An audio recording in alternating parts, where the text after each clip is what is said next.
বন্ধুরা, মানিকগঞ্জ জেলা প্রশাসকের কার্যালয়ে ডিসি অফিসে নতুন একটি নিয়োগ বিজ্ঞপ্তি প্রকাশ হয়েছে। আমরা সেই সার্কুলারটি দেখব। আর এই সার্কুলারে যারা কিনা আমার মাধ্যমে আবেদন করতে চান তারা অবশ্যই স্ক্রিনে দেওয়া নাম্বার অথবা ডিসক্রিপশনের নাম্বার পেতে পারেন, সেখান থেকে যোগাযোগ করতে পারেন। তো চলেন তাহলে আমরা সার্কুলারটি দেখে আসি। আর এই সার্কুলারের লিঙ্কটা ডিসক্রিপশন বক্সে দেওয়া থাকবে, কমেন্ট সেকশনেও দেওয়া থাকবে। তো আপনারা অনলাইনের মাধ্যমে আবেদন করতে পারবেন। তো চলেন আমরা সার্কুলারটি দেখে আসি। ডিসি মানিকগঞ্জ টেলিটক.com বিডি এই সাইটে চলে যাবেন এবং এই যে নতুন যে সার্কুলারটি রয়েছে এটা অ্যাডভার্টাইজমেন্ট 21শে জুন যে সার্কুলারটি দেওয়া হয়েছে এটাই থেকে দেখবেন।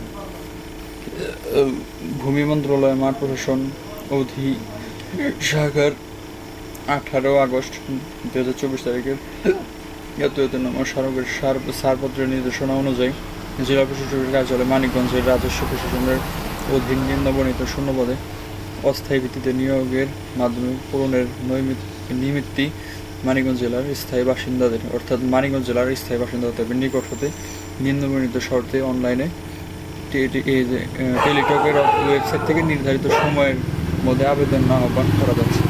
অনলাইন ব্যতীত অন্য কোনো মাধ্যম হবে না। একটি পদে আবেদন করতে পারবেন শুধু। পদের নাম, পদের সংখ্যা, বেতন গ্রেড ও স্কেল, জাতীয় বেতন স্কেল 2015 অনুযায়ী শিক্ষাগত যোগ্যতা। আচ্ছা, অফিস সহায়ক নেবে 27 জন নেবে, অনেক লোকই নেবে মোটামুটি।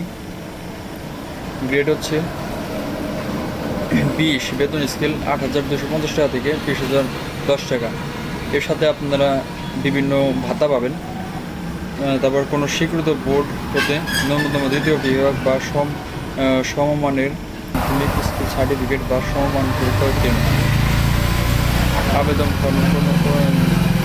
আবেদন শুরু অলরেডি শুরু হয়ে গেছে। 29 মে 2025 তারিখ। প্রার্থীর বয়স ন্যূনতম 18 বছর এবং সর্বোচ্চ 32 বছর পর্যন্ত বয়স গ্রহণযোগ্য নয়।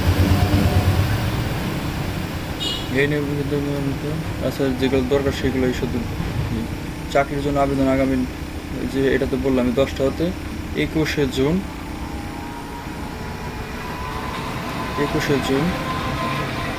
বিকাল 5টা পর্যন্ত অনলাইন দাখিল করা যাবে, অর্থাৎ আবেদন করা যাবে। এরপরে আপনার যা যা দরকার এখান থেকে করে নেবেন, করে নিয়ে তারপর আবেদন করতে হবে http dcmanikganj.টেলিটক.com বিডি ওয়েবসাইটের মাধ্যমে। আবেদন করুন। ফি শুরুর তারিখ তো বললাম। অনলাইনের ফি, আচ্ছা ফি কত নির্ধারণ করা হয়েছে সেটা বলে দিচ্ছি। 56 টাকা দিয়ে আবেদন করতে হবে। হ্যাঁ।